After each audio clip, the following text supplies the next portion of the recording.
We examined a number of hadiths before, such as the hadith of Ad-Dar, the hadith of the Manzila.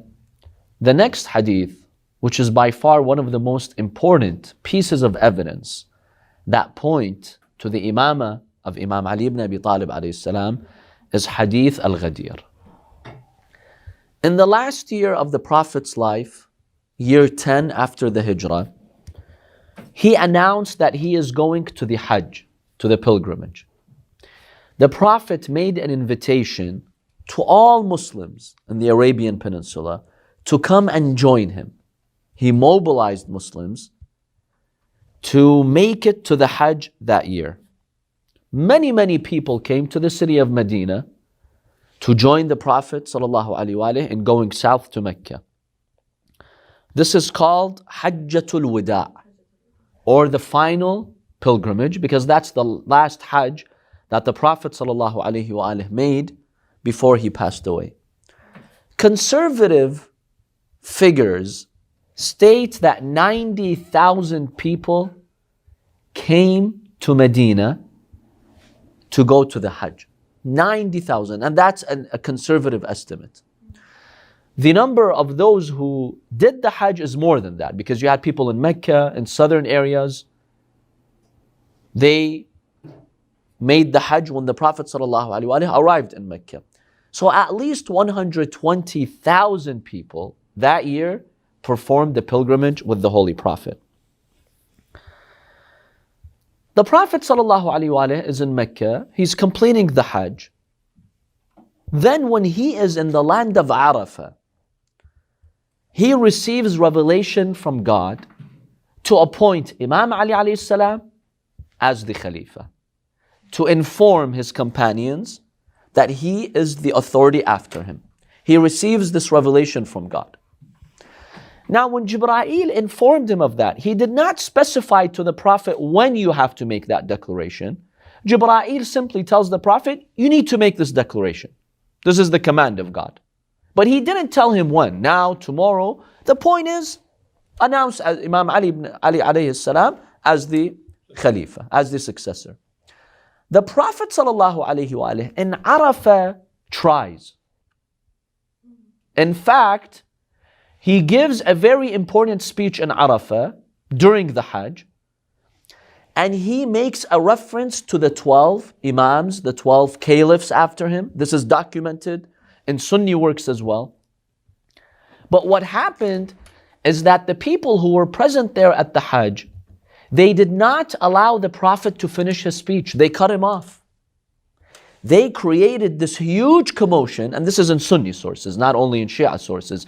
They created a commotion such that many people attending the speech, they could no longer hear what the Prophet was stating. We have examples of that, in which one of the companions, he says, I was there, I asked my father, what is he saying? There's so much commotion, we cannot hear. And so the Prophet, his father, who was able to hear the Prophet ﷺ, he said, the Prophet said, after me there will be 12 caliphs, 12 imams, all of them from Quraysh. So the Prophet did try to officially declare Imam Ali alayhi salam as his caliph in Arafah, but because of the resistance that he saw, he stopped and he postponed it. The Prophet realized, let's wait for another opportunity, because right now there is a lot of resistance. Why was there so much resistance in Mecca? Remember, Mecca is the stronghold of Quraysh. Now, the Quraysh, that very society that waged so many wars against the Prophet, and only when the Prophet became strong, they apparently accepted Islam. But Islam did not really penetrate their hearts. Quraysh had this enmity to Imam Ali alayhi salam. Why? He was the biggest killer.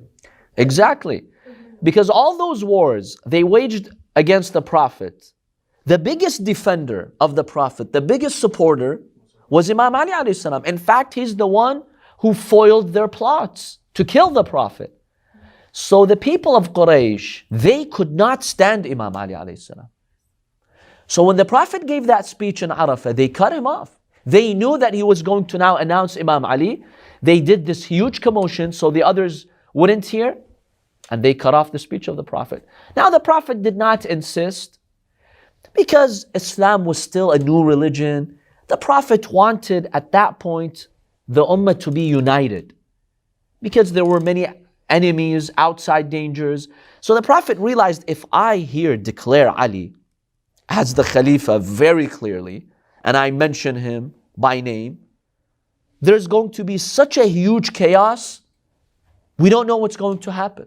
And the Prophet is a responsible leader. He doesn't want the Ummah just to spiral into chaos. So the Prophet postponed it.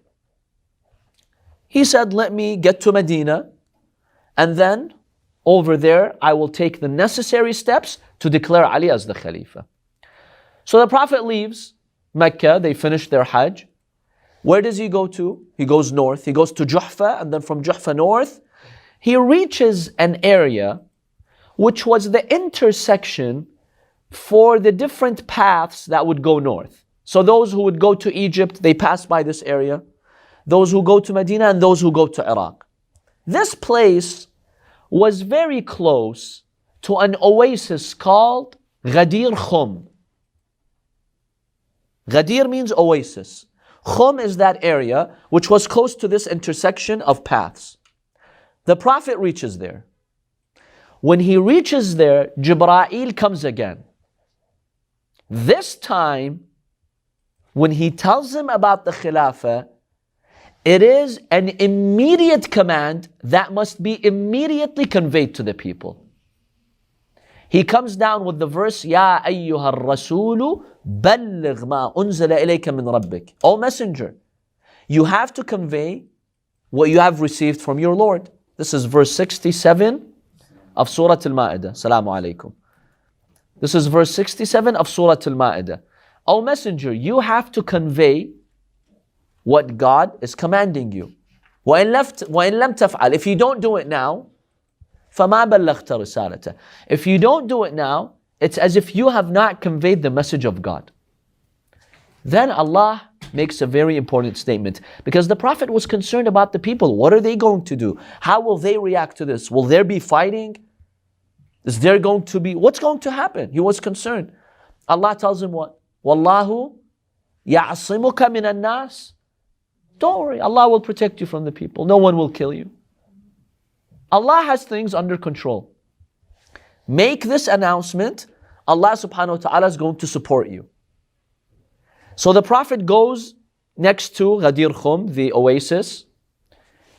As he is there, the Prophet issues a command. All those travelers, there are about 90,000, remember, who came from Medina, they're going back. 90,000, especially back then, that's a huge figure. So the Prophet issued a command.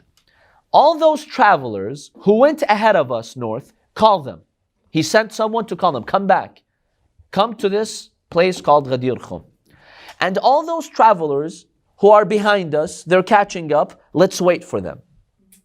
So the Prophet waits for them. About 90 to 100,000 of his companions gather at Ghadir Khumm.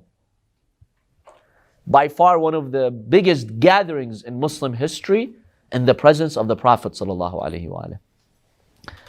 Then after that, the Prophet ﷺ gives a historic speech. This was on a Thursday, the 18th of Dhul Hijjah.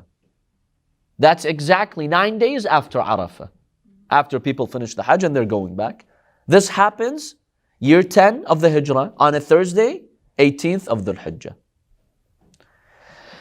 So the Prophet ﷺ, he waited for his companions. Once they gathered, he gave them a historic speech. Historians document that it was an extremely hot day, such that the companions were struggling under the heat of the sun. They were covering their heads. They were trying to protect themselves from the heat. The Prophet gave a 1 hour long speech. It seems, as far as we can see in recorded history, it seems that was the longest speech he ever gave in his life. 1 hour long, and though in the standards of those times, was pretty much unheard of. No one would give a speech that would take an hour long in Arabian society. That was unheard of. So it was probably the longest speech of the Prophet sallallahu alaihi wasallam. And Imam Al-Baqir alayhi salam narrates to us that very long version, because there are many versions of this sermon. And Imam Al-Baqir alayhi salam narrates the long version that's about an hour. So the Prophet sallallahu alaihi wasallam is now giving a speech. Imagine in the desert, under the hot sun, there are about 90 to 100,000 companions, Muslims. The Prophet starts by praising Allah subhanahu wa ta'ala. Alhamdulillahi wa nasta'inuh. Wa nu'minu bihi wa natawakkalu alayh. All praise is due to Allah. We seek His aid. We believe in Him. We rely on Him. Wa na'udhu billahi min shururi anfusina. We seek refuge in God from the evil that exists in our souls and our spirits. وَمِن سَيِّئَاتِ أَعْمَالِنَا, and from the evil deeds. And then, he says later, أَشْهَدُ أَن لَا إِلَهَ إِلَّا اللَّهُ وَأَشْهَدُ أَنَّ مُحَمَّدًا عَبْدُهُ وَرَسُولُهُ أَمَّا بَعْدُ. Then he gets to the important announcement that he has to make. These are the very words of the Prophet sallallahu alaihi wasallam. He says, أَيُّهَا النَّاسِ إِنِّي أُوشَكُ أَنْ أُدْعَى فَأَجَبْتُ. O people, I am about to depart. I've been called by God and I have accepted the call of Allah subhanahu wa ta'ala. Meaning these are the last days of my life. And imagine when it's the last days of your life, salamu alaykum, you're going to make a very important announcement. وَإِنِّي مَسْئُولٌ وَأَنْتُمْ مَسْئُولٌ. Allah will hold me accountable and ask me about what I did, and He'll hold you accountable, O Muslims, about what you did. فَمَاذَا أَنْتُمْ قَائِلُونَ. What are you going to say when Allah subhanahu wa ta'ala will ask you about me? They said, نَشْهَدُ أَنَّكَ قَدْ بَلَّغْتَ وَنَصَحْتَ. We bear witness that you have conveyed the message of God in sincerity. And you struggled. May Allah subhanahu wa ta'ala reward you, O Messenger of God. We bear witness that you have no shortcomings. Then the Prophet sallallahu alaihi wasallam told them, أَلَسْتُمْ تَشْهَدُونَ أَن لَا إِلَهَ إِلَّا اللَّهِ. Do you not bear witness that there is one God only? وَأَنَّ مُحَمَّدًا عَبْدُهُ وَرَسُولُهُ. And that Muhammad is the messenger of God. وَأَنَّ جَنَّتَهُ حَقٌّ وَنَارَهُ حَقٌّ وَأَنَّ الْمَوْتَ حَقٌّ وَأَنَّ السَّاعَةَ حَقٌّ. Do you not bear witness that heaven is a reality, hell is a reality, death is a reality, the hour, the day of judgment is a reality? Keep in mind the important points the Prophet ﷺ is mentioning to his companions, and he's making them bear witness to the truthfulness of these points. This is setting the stage for something very important that the Prophet ﷺ is going to say. Because he's mentioning something very important. قَالُوا بَلَا نَشْهَدُ بِذَلِكَ. They said, yes, Ya Rasulullah, we bear witness to everything you're saying. Then he said, Allahumma shahad. Oh Allah, you bear witness that they have witnessed to the truth of what I've said. ثم قال أيها الناس ألا تسمعون. Oh people, can you hear me well? Do you not hear me? They told him yes. Then he told them, on the day of judgment, I'll be standing at the hawd, at the pool of Kawthar. So you have to see how will you treat the thiqlain, the two weighty things. Because at the pool of Kawthar, you're going to be asked about it. The Prophet ﷺ is saying this. They told him, Ya Rasulullah, وَمَا الثِّقْلَانِ. What are the two heavy things? He told them, there is the heavier one and the second one. There are two heavy things. أَمَّا الثِّقْلُ الْأَكْبَرُ. The heavier of the two is the book of Allah subhanahu wa ta'ala. You have to hold on to the Quran. And the second one is the Ahlul Bayt, my family. You have to hold on to them. These two, the book of God and the Ahlul Bayt, shall never separate until they meet me at the hawd, at the pool of Kawthar on the day of judgment.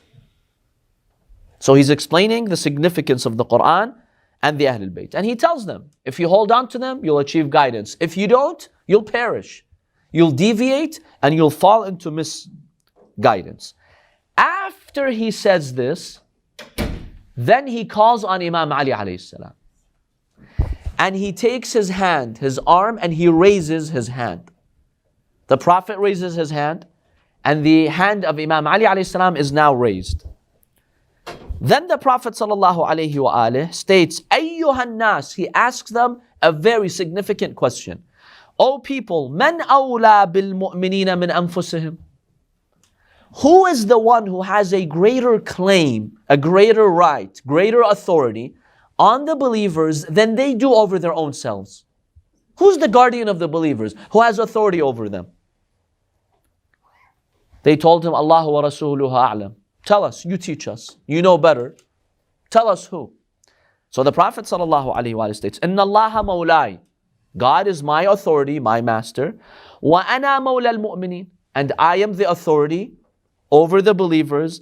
Wa ana awla bihim min anfusihim.